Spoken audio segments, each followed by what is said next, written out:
we have already dealt and have understood that there is this plaintiff who is filing the suit and claiming the specific performance. There is another defendant who is bound to perform. Why? Because section 10 gives the mandatory duty upon the court to enforce it. But few exceptions are there. One of the last exception being section 16, which says, hello plaintiff, you have come over here and filed the suit. Very good. Now there are few duties, there are few obligations which as a party to the contract you have to prove it.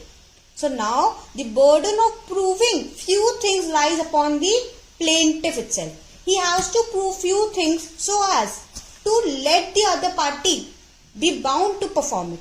यहाँ पर section 16 बात करता है personal bars to relief, जहां पर court कहेगा plaintiff देखो यार, सिंपली तुमने कोर्ट में आके ये कॉन्ट्रैक्ट फाइल करा है, इससे कुछ नहीं होगा, कॉन्ट्रैक्ट दिखाने से कोई चीज सॉल्व नहीं होगी. सबसे पहली बात तो वैलिड कॉन्ट्रैक्ट है, बहुत अच्छी बात है, बट इसके बाद मुझे ये देखना है तुम कितने क्रेडिबल थे कि you were always available to perform. ऐसा तो नहीं है there were few parts in the contract or throughout this journey whereby you were in fault. ठीक है, अगर प्लेंटिफ आपकी खुद की फॉल्ट की वजह से डिफेंडेंट परफॉर्मेंस नहीं दे पाया, तब फिर मैं कैसे आज डिफेंडेंट को बाउंड करूं कि वो परफॉर्म करे. Section 16 will deal with all those questions जो कि कोर्ट एक प्लेंटिफ से पूछता है कि भाई कोर्ट में मैं तो बाउंड हूं, मुझे तो सारे ने बाउंड कर दिया 10 के अंदर कि मैंडेटरी ड्यूटी है, कोर्ट करोगे, कोई डिस्क्रिशन नहीं है, बट फिर भी मुझे थोड़े बहुत डिस्क्रिशन दिए जहां पर I want to check upon your credibility. So section 16 firstly states that the specific performance of contract cannot be enforced in the favor of a person. किन किन पर्सन के फेवर में कॉन्ट्रैक्ट एनफोर्स नहीं हो सकता? 3 लोगों के फेवर में. ये 3 ABCD तो लिखे हैं, बट इसके अंदर काफी चीजें. One by one we'll understand things. सबसे पहला जो कि 14A का भी है, जहां पर लिखा है स्पेसिफिकली ये कॉन्ट्रैक्ट परफॉर्म नहीं हो सकते. उनमें सबसे पहला कौन सा था? Substituted performance of contract. तो इसको डील करने की जरूरत नहीं है. ठीक है, 16A का सबसे पहला ही पार्ट है स्पेसिफिकली किसी ने अपना कॉन्ट्रैक्ट एजेंसी या थर्ड पार्टी के थ्रू परफॉर्म कर दिया है, नोटिस दिया था रिटन में, वो उसने रिफ्यूजल दिया या तो नेग्लेक्ट किया, तब इस केस में आप सिर्फ एक्सपेंसेस, कॉस्ट और कॉम्पनसेशन ही क्लेम कर सकते हैं. तो this is the personal bar to relief. अब रिलीफ मतलब स्पेसिफिक परफॉर्मेंस का रिलीफ प्लेंटिफ को नहीं मिलेगा. He is bar from claiming that specific performance. Understood? बहुत सिंपल. आ जाते हैं सेकेंड और थर्ड पार्ट में. सबसे अगर मैं बात करूं अभी से ही 16 में मैं क्यों इतना जोर कर रही हूं कि ये मेंस के लिए इंपॉर्टेंट है, प्री के लिए इंपॉर्टेंट है, बिकॉज ऑफ क्लॉज सी. अभी हम उसको डील करेंगे क्लॉज सी, पर prior to that let's just deal with clause B. Clause B में क्या है? First, who has become incapable of performing.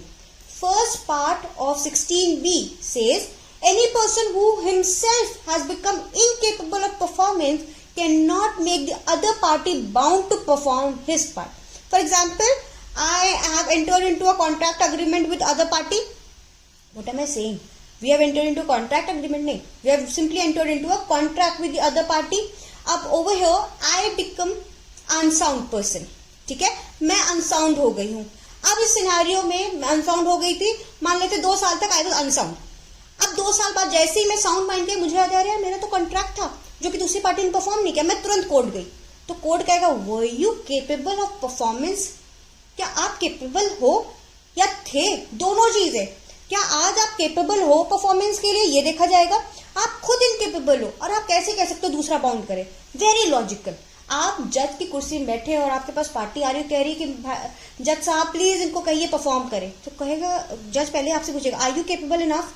आपके पास मेंटल कैपेसिटी है? इनकैपेसिटी तो कोई तरीके की नहीं है. तो ये चीज आपको प्रूव करनी पड़ेगी. फेलियर हो रहा है, court will not enforce it. अब अगर हम बात कर रहे हैं, ये वर्ड यूज करा है incapacity. This incapacity is of 3 types: legal incapacity, physical incapacity and mental incapacity. Right it over here itself. Incapacity के ऊपर ही लिख लीजिए. 3 टाइप्स ऑफ इनकैपेसिटी की बात की गई है, प्रीलिम में पूछा जाता है. Legal, mental, physical. Legal, mental and physical incapacity. Mental incapacity का मतलब क्या है? अनसाउंडनेस.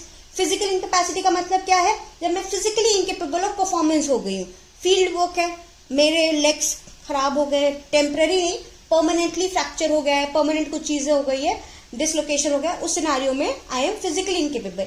एंड लीगल इनकेपेसिटी का मतलब क्या है? जहां पर लॉ ही मुझे रोक रहा है। जैसे for example I become unsound कह रही हूँ, insolvent. If I become insolvent तो लॉ रोकता है उन लोगों को परफॉर्मेंस करने से जो कि इंसॉल्वेंट है। अगर आप पार्टनरशिप एक्ट पढ़ेंगे तो a person can not enter into a partnership if he becomes insolvent. Insolvent मतलब जब उसके पास पैसे ही खत्म हो गए। तो I don't have capacity, I don't have this monetary capacity to enter into the contract and perform it. तो ये एक सिनेरियो है जहां पर इनकैपेसिटी की बात की गई है। प्लेंटिफ को प्रूव करना पड़ेगा कि he is capable. If there is a failure then court is not bound to enforce the contract in his favour. किसके फेवर में? In my favour. अगर मैं बात करूं सेक्शन 16 की, तो सेक्शन 16 अप्लाइज टू प्लेंटिफ। यही लिख लीजिए आप, it applies to plaintiff. Defendant के ऊपर नहीं अप्लाई करता है। This does not apply to defendant. यहां पर जो एनफोर्समेंट इन फेवर की बात की जा रही है तो प्लेंटिफ के फेवर की बात की जा रही है। फाइन। तो बी में इनकेपेबल ऑफ परफॉर्मेंस हमने समझ लिया। सेकेंड पार्ट में आते हैं। Second part is who violates any essential terms of the contract. First part is incapacity, second is violating the essential terms of the contract. मैंने एक को घर दिया रेंटल बेसिस, लीज समझते हो ना, रेंट पे जब आप घर देते हो, तो मैंने रेंट पे घर दिया। मैंने कहा ये घर तो आप रहो और मुझे 1000 रुपए देना, बट ये जो पेड़ है ना, ये मेरी पर दादी दादा ने लगाया था, ये पुश्तैनी कहते हैं, हाँ पुश्तैनी मेरा वो ट्री है, इसको मत काटना और ये आपको मैंगोज देगा। अब उसको पता नहीं क्या हुआ, उसने वो ट्री को कट कर दिया। नाउ अब ट्री को कट किया, मैंने कहा भाई आप निकलिए घर से बाहर। अब लीज को खत्म करते हैं। क्या person the tenant will approach the court claiming कि भाई मेरा लीज ड्यूरेशन था 2 साल का, ये मुझे अभी 6 महीने बाद ही निकाल रहे। ओवर हियर मैं डिफेंडेंट क्या प्रूफ करूंगी कि इन्होंने वायलेट किया एक essential term of the contract. Lease agreement, lease contract का एक टर्म था कि don't cut that tree, he just cut off. तो उन्होंने जब कट किया तो ही हैज वायलेटेड। अब ये पर्सनल बार टू रिलीफ हो गया। The court will not allow the enforcement of contract. Understood? Please right this. जो मैं आपको एग्जाम्पल बता रही हूँ ना, शॉर्ट ही करके लिखते चले जाओ या फिर माइंड में रखना जैसा भी, क्योंकि जब मैं आपको आंसर राइटिंग कराऊंगी मैं ये नहीं लिखवाती हूँ, but I want you all to write it in your actual answer.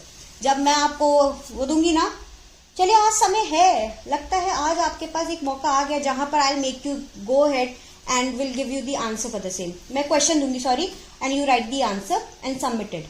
आप सबमिट कर देना इंस्टीट्यूट में, मैं उनसे चेक कर लूंगी। ठीक है, चलिए आगे बढ़ते हैं। Third, acts in fraud of the contract. Third part is when under section 16 the plaintiff acts in fraud to the contract. For example, there was a contract between A and B that they'll purchase some steel rods from from C party and they'll sell off. ठीक है, क्या contract था A और B के बीच में कि वो purchase करेंगे steel rod from B party and will sell off to others. अब यहां पर जो सी पार्टी थी वो स्टील रॉड्स दे तो 1000 रुपीज रही थी, 1000 रुपीज पर स्टील रॉड, पर बी ने ए को बताया कि ये जो स्टील रॉड्स है ये हमको 1500 की मिल रही है।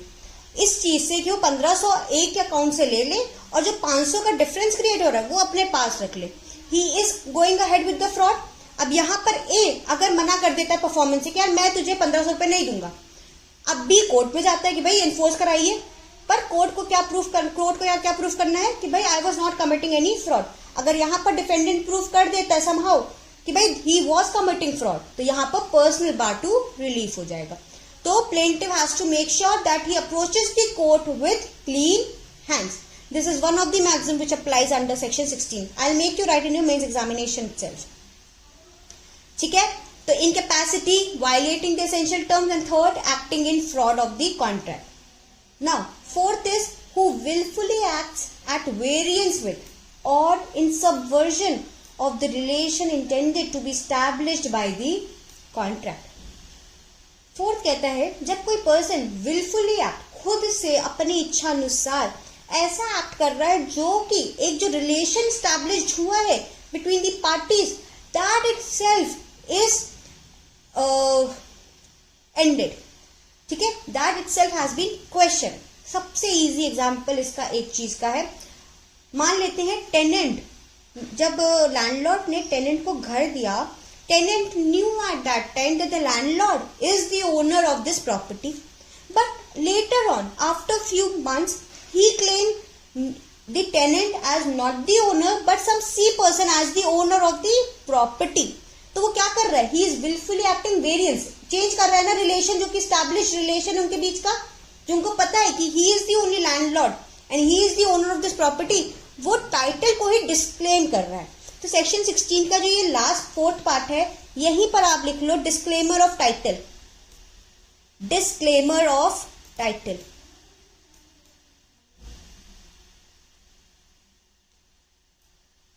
Disclaimer of title.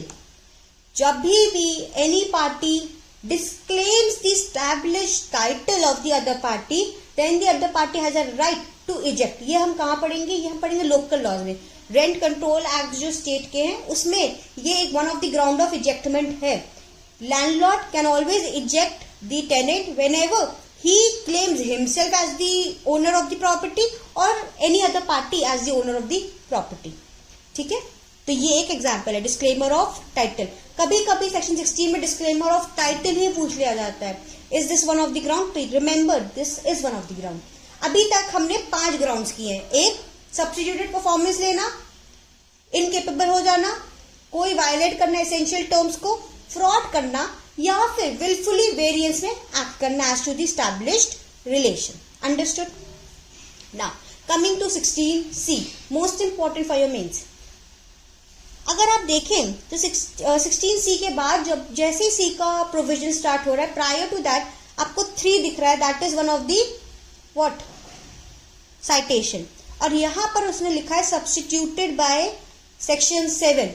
और पहले क्या था? Who fails to aver and prove. पहले जो था सी में वो स्टार्ट होता था who fails to aver and prove. Now 16C starts with merely stating who fails to prove. How are these two terms different? ऐसा क्या हुआ, इतना बड़ा डिफरेंस क्या क्रिएट हो गया कि जरा सा एक हमने एवर जो वर्ड है वो रिमूव करा है. अगर आप देखो the word aver has been removed and now who fails to prove. इसको हम समझेंगे, पहले उससे पहले थोड़ी चीजें समझ लेते हैं आगे की. That he has performed or has always been ready and willing to perform the essential terms of the contract. बस यहां तक, कुछ नहीं. सी कह रहा है कोई भी person, that is the plaintiff itself, if he fails to prove that he was always ready and willing to perform the essential terms of the contract, जहां पर वो फेल हो जाएगा, he will not be, मतलब he has no right to get the relief for specific performance. कितना simple है ना. मैं क्यों इतना जोर कर रही हूँ? 16C is very important, very important. इतनी सिंपल सी बात कह रही है, कह रहा है जो भी ready and willing are simple English language terms. हम लोग कहते नहीं है चलो रेडी हो जाओ यार, चलते हैं, है ना, चलो get ready, let's go to shopping. ज्यादा लड़कियां ये सब बोलती हैं. अब वो जो रेडी है ना, जो हम लोग इंग्लिश लैंग्वेज में डेली यूज में बोलते हैं कि तैयार हो जाओ, वो तैयार ये मतलब नहीं है. ठीक है, मार्क दीज टर्म्स. अब मैं आपको बताती हूँ 2022 MP mains examination and for 3 marks they had this question, what is the meaning of ready and willing. अगर आपको रेडी एंड विलिंग का मतलब ही नहीं पता है तो 3 मार्क्स टाटा बाय बाय. और जिन्होंने लिख के आ गया ना हु इज ऑलवेज रेडी, मतलब तैयार होने वाला, और उसको कुछ अच्छे सा प्यारी सी सारी लैंग्वेज में, they have just dumped their thing. उनको ये सिंपल सा मीनिंग नहीं पता है. Now over here this ready and willing have 2 different meaning. Ready over here means financial capacity. Written over there in your where itself, ready के ऊपर who is financially capable of performance. आप लिखो financial capacity. तो who fails to prove मतलब जब भी कोई भी स्पेसिफिक परफॉर्मेंस कराने जा रहा है, he must prove that he had some financial capacity, he has some financial backing, so that he can go ahead and perform his part. Understood? Ready का मतलब यहाँ पर क्या है? Financial capacity. और willing का मतलब, willing मतलब इच्छा. मेरी willing इच्छा होती है ना. जनरली अगर हम सोचे हिंदी में कन्वर्ट करें, ट्रांसलेट करें इंग्लिश टू हिंदी, जो जनरली हम लोग करते ही हैं जब भी हम लीगल पढ़ते हैं. विलिंग का मतलब इच्छा होता है. यहां पर इच्छा नहीं है. यहां पर विलिंग का मतलब भी इच्छा नहीं है. विलिंग का मतलब है persistence. Willing means persistence. Right, simply write the meaning. I make you understand this thing. This is one of those things जो कि अच्छे से आनी ही चाहिए. एसआरए पढ़ो. अब आप सिर्फ सिंपली टाइप करना latest cases on SRA. Google type करना, सेक्शन 16 रिलेटेड केसेस होंगे. और आज तक till today supreme court is clarifying the meaning of ready and willingness. आप तो एक जुडिशियल एस्पिरेंट हो, आपको भी पता चल गई है, बट जजेस को अभी तक नहीं पता है. बताओ, लोअर कोर्ट के जजेस आपकी इतनी ये माइनर मिस्टेक कर देते हैं.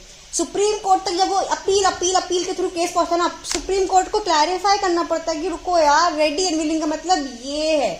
अभी भी आपको ऐसे केसेस मिलेंगे. चलिए जरा समझते हैं. अब मैं एग्जांपल देती हूँ, फिर चीजें सारी समझ में आ जाएंगी. दो पार्टीज हैं, ए एंड बी. ए तो कंस्ट्रक्शन बिजनेस में जा रहा है, बिल्कुल सिंपल, पैसा लगता है ना उसमें. तो ए और बी पार्टी हैं. अब बी का कोई फेलियर रहा इन परफॉर्मेंस, तो A wants to file the suit. अब ए जैसे ही अपनी सूट को फाइल करेगा तो A has to prove one thing. Ever नहीं करना है, यहां से रिमूव हो गया ना वर्ड एवर. एवर मतलब प्लेंट में उसको स्पेसिफाई नहीं करना है कि आई हेयर बाय अवर, कि I am ready, I have the financial capacity. नहीं, अगर वो प्लेंट में अपने ये नहीं लिख रहा है, still he has done the job. उसको बस जब वो अपना क्या कहते हैं स्टेटमेंट दे रहा होगा, एविडेंसेस प्रोड्यूस कर रहा होगा, तब उसको ये चीज प्रूव करनी है. अब प्लेंट में म्योरली लिखने से काम नहीं चलेगा. पहले क्या होता था ना, मैं आपको बताती हूँ क्यों चेंज हुआ. पहले क्या होता था, बहुत स्मार्ट प्ले करते थे एडवोकेट से. भाई लूपहोल्स ढूंढना तो हमारी आदत ही है. तो वो लोग क्या करते थे, देखते थे, कहते थे अरे यार एवर एंड प्रूव है, तो आप प्लेंट में सिर्फ प्लेंटिव कहते थे तुम सिर्फ यहाँ लिख ही दो कि तुम्हारे पास फाइनेंशियल कैपेसिटी है, तुमने परसिस्टेंस रखी है, बस. कोई जरूरत नहीं है प्रूफ. कोर्ट नहीं प्रूव कराएगा. डिस्ट्रिक्ट कोर्ट को भी लगता था, लोअर कोर्ट्स को भी, हाई कोर्ट तक को लगता था कि सिर्फ लिखना ही जरूरी तो है. एसआरए में लिखना ही तो जरूरी है. और ऑन दैट मेयर बेसिस, क्योंकि उन्होंने अपनी प्लेंटिफ में ये चीज स्टेटमेंट ही लिख दिया कि मेरे पास फाइनेंशियल कैपेसिटी है, कोर्ट्स बाउंड कर देते थे अदर पार्टी को कि परफॉर्मेंस दो. कितना ये स्टूपिड है. क्या सिर्फ लिख देने से कोई चीज क्या वो सच हो जाती है? नहीं. पर जब 2018 में अमेंडमेंट है, सबसे बड़ा अमेंडमेंट इसी को कहा गया, जहां पर यह कहा गया कि सिर्फ और सिर्फ प्लेंट में लिखने से काम नहीं चलेगा. Now the party has to prove. Now ever ही हटा दिया, लूप होल ढूंढो. अब प्रूफ करना है. प्रूफ कैसे करना है? कोर्ट के सामने क्रॉस एग्जामिनेशन में आपको ये चीज बतानी पड़ेगी. कैसे बताएंगे आप? फाइनेंशियल कैपेसिटी कैसे दिखाएंगे कि that you are financially capable of performance? By showing your bank details. भाई मैं पासबुक दिखाऊंगी कि देखिए ड्यूरिंग दैट टाइम, ये नहीं कि आज मैं फाइनेंशियल कैपेसिटी रखता हूं और अब आप दूसरी पार्टी को बाउंड करके परफॉर्म करें. नहीं, जब से मेरा कॉन्ट्रैक्ट स्टार्ट हुआ टिल टुडे मैं फाइनेंशियल केपेबल था, ये मुझे दिखाना है. Very important, very important. पूछा जाता है आपसे, ये जो आप रेडीनेस की बात कर रहे हैं कब से कब तक, तो ये from the date of execution of contract till today you have to prove कि I am capable, I was capable and I will be capable of performance. मेरे पास फाइनेंशियल कैपेसिटी रहेगी. अब लूप होल खत्म हो गया ना. अब तो डिफेंडेंट के ऊपर ही बर्डन ऑफ प्रूफ आ गया कि जब ये फाइनेंशियल केपेबल थे तो आपने परफॉर्मेंस क्यों नहीं दी. क्योंकि डिफेंडेंट कह सकता है ना कि अगर इन्होंने कंस्ट्रक्शन का बिजनेस से मेरा वादा किया था कि मुझे 1 करोड़ देंगे, पर इनके पास पैसा ही नहीं था, इनके पास 1 करोड़ थे ही नहीं, इसीलिए मैंने परफॉर्मेंस नहीं दी. कितना सिंपल है. तो कोर्ट ने कहा प्लेंटिफ केस फाइल करना है, सबसे पहले ही प्रूफ कर दो कि तुम्हारे पास फाइनेंशियल कैपेसिटी थी. तो प्लेंटिफ क्या करते थे, दिखा देते कि सर मेरे पास आज 1 करोड़ रुपए है. तो कोर्ट ने कहा अरे आज है ना, तुम तो मांग रहे हो ना कि 2 साल से परफॉर्मेंस दे रहा है, मुझे पूरे 2 साल का दिखाओ कि तुम्हारे पास 1 करोड़ रुपए थे. सिंपल. रेडीनेस समझ में आ गया क्यों इतना इंपॉर्टेंट रोल हो गया. अब मैंने इतना डेप्थ में क्यों बताया, क्योंकि जब आप जजमेंट राइटिंग करोगे, जो कि छत्तीसगढ़ अगर आपको निकालना है तो उसके अलावा कुछ नहीं हो सकता। एमपी निकालना है तो इम्पोर्टेंट है, राजस्थान में 16 मार्क्स का, मतलब सबसे लार्जेस्ट 16 मार्क्स का जो क्वेश्चन आता है, सिविल और क्रिमिनल दोनों में जजमेंट राइटिंग आती है। और सिविल में अगर जजमेंट राइटिंग आ रही है तो रेडीनेस एंड विलिंगनेस तो प्रूव ही करनी पड़ेगी। मेजॉरिटी ऑफ टाइम जो स्पेसिफिक परफॉर्मेंस ऑफ कॉन्ट्रैक्ट के ही वो आते हैं जजमेंट्स, तो आपको वो प्रूव करना है। तो हमने सबसे पहले प्लेंटिफ में प्रूव कर दिया, through out from the execution till today he is financially capable of performance. Secondly willingness, what is willingness? Persistence. Persistence इसका मतलब है कि 2 साल जब तक अदर पार्टी ने परफॉर्मेंस नहीं दी तब तक मैं कैसे आराम से बैठा रहा कि एक दिन जाकर सूट फाइल करूंगा, नहीं, मैंने पूरे उस दौरान में नोटिस सेंड किए to the other party. Persistence रहा, मैं दिखाता रहा कि आप प्लीज परफॉर्म करो, प्लीज परफॉर्म करो। मैंने उसको नोटिस भेजे, मेरा और उनका था कि हम लोग रजिस्टर कराएंगे डॉक्यूमेंट, तो मैं रजिस्ट्रार के पास भी गया, ये नहीं आया। कभी कभी होता है सेल रिलेटेड अगर हो रहा है, सेल एंड परचेज की अगर बात करें तो अगर कोई इमोरल प्रॉपर्टी का सेल और परचेज होना है और मुझे सेल करना है या परचेज का, चलिए मान लेते हैं मुझे परचेज करना है और दूसरी पार्टी को सेल करना है, the other party is not selling और वो क्लेम करें इनके पास पैसा ही नहीं है, तो मैंने सबसे पहले प्रूफ किया 2 साल तक जब तक परफॉर्मेंस नहीं हुई मेरे पास पैसा था। और दूसरा, I was persistent in purchasing that property. मैंने आपको बताया नहीं है, रजिस्ट्रेशन एक्ट में सेक्शन 17 कहता है इमूवेबल प्रॉपर्टी रिलेटेड कोई भी ट्रांसफर होगा वो रजिस्ट्रेशन कंपलसरी है। तो जब रजिस्ट्रेशन कंपलसरी है तो अब आप जाओगे ना रजिस्टर कराने, मैं रजिस्टर कराने के लिए रजिस्ट्रार के पास भी गई, दूसरी पार्टी नहीं आई, तो दूसरी पार्टी के हम फॉल्स गिनवाएंगे, अपनी पार्टी के गुड डीड्स गिनवाएंगे कि through out this procedure I was persistent, I was not having a laid back attitude.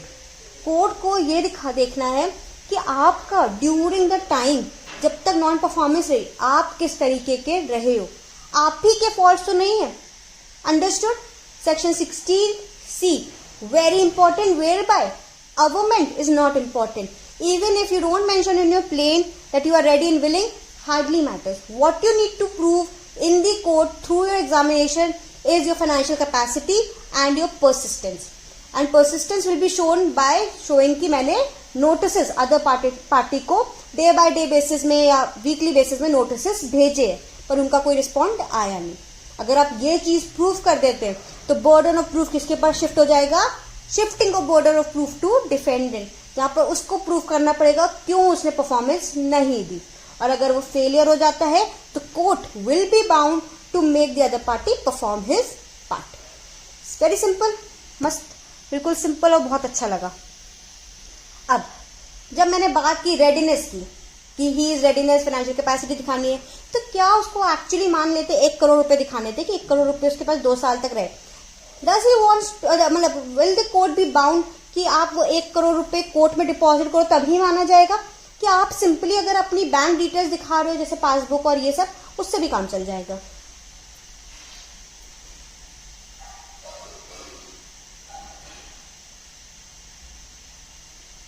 Correct. अब ये हम कैसे एनालाइज करें? कोई कहेगा डिटेल्स, कोई कहेगा नहीं जब तक कैश नहीं आ रहा है कोर्ट में तब तक हम नहीं मानेंगे। इसके लिए हम जाएंगे एक्सप्लेनेशन सी, वेरी इंपॉर्टेंट, मार्केट ओवर हो एक्सप्लेनेशन सी नहीं, एक्सप्लेनेशन फॉर क्लॉज सी, जो कि फर्स्ट पार्ट कहता है where the contract involves the payment of money, it is not essential for the plaintiff to actually tender to the defendant or to deposit in the court any money except when so directed by the court. तो कोई जरूरत नहीं है आपको actually पैसे submit करने की until unless court demands it. अगर कोर्ट डायरेक्ट करी, डिमांड करी, तब तो आप डिपॉजिट करो, वरना नहीं करोगे, it will work.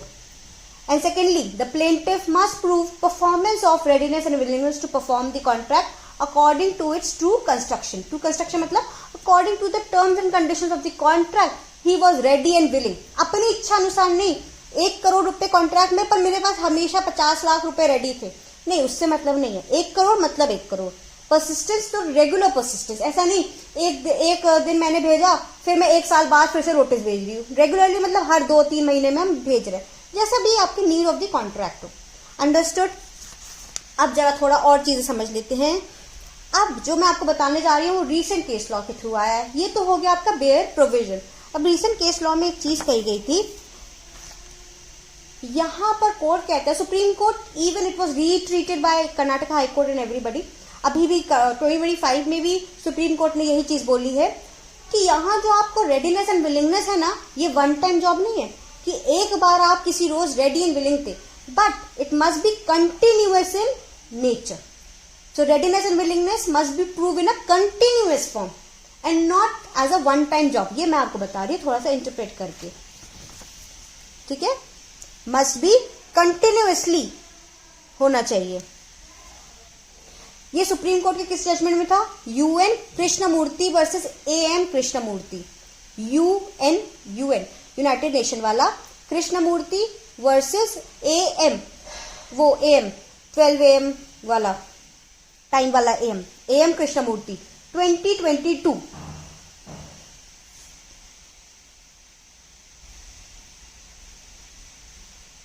ठीक है. अब एक और सुप्रीम कोर्ट का जजमेंट है जहां पर सुप्रीम कोर्ट ने ये कहा कि अगर आपको रेडीनेस एंड विलिंगनेस को क्या कहते हैं एनालाइज करना है, तो prior to the suit filing and subsequent to the suit filing सारा टाइम देखा जाएगा. Prior to the suit filing क्या उनका क्या कहते हैं तरीका रहा है चीजों के लेके, और आफ्टर द सूट फाइलिंग क्या कंडक्ट रहा है. ठीक है. So prior and subsequent of the filing conduct of the plaintiff will be noted. ये किस केस में कहा गया, लिख लीजिए. CS Venkatesh versus Murthy only, MURTHY. And the year for Supreme Court judgment is 2020.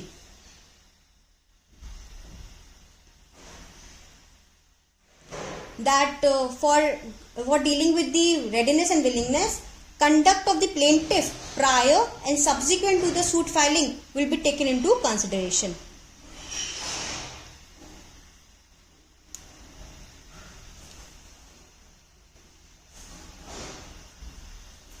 And in this case itself वही चीज कही गई थी जो मैंने आपको बताई. जो आपकी फाइनेंशियल कैपेसिटी की आप बात कर रहे हो, रेडी कैश होना चाहिए, वो आपका from the date of execution till the date of decree होना चाहिए. ठीक है. इस केस में क्या कहा गया, from the date of execution till the date of decree आपको ये शो करना पड़ेगा that you were financially capable.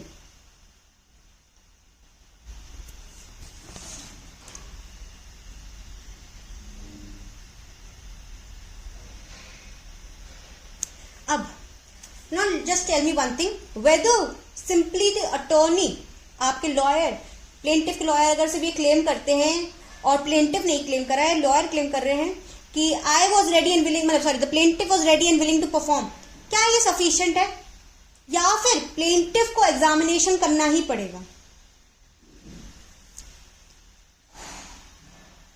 Correct. Supreme court ने रिसेंटली, आप केस नाम लिखिए, Rajesh Kumar, supreme court in Rajesh Kumar versus Anand Kumar, Rajesh Kumar versus Anand Kumar and others, bracket में सितंबर 2024, सितंबर 2024. वैसे तो 12 सितंबर का केस है, बट दैट डजंट मैटर, इतना डेट वेट नहीं लिखनी है, हमें स्मार्ट वर्क करना है, ये रटिफिकेशन हो जाएगा, इतना ज्यादा नहीं. ठीक है. सितंबर 2024 में क्या कहा गया कि सिर्फ अटॉर्नी क्लेम कर रहा है will not work, plaintiff himself has to prove this thing, plaintiff has to go ahead with the examination in showing that he was ready and willing to perform. Attorney statement has no relevance. Your this thing, plaintiff has to go ahead with the cross examination.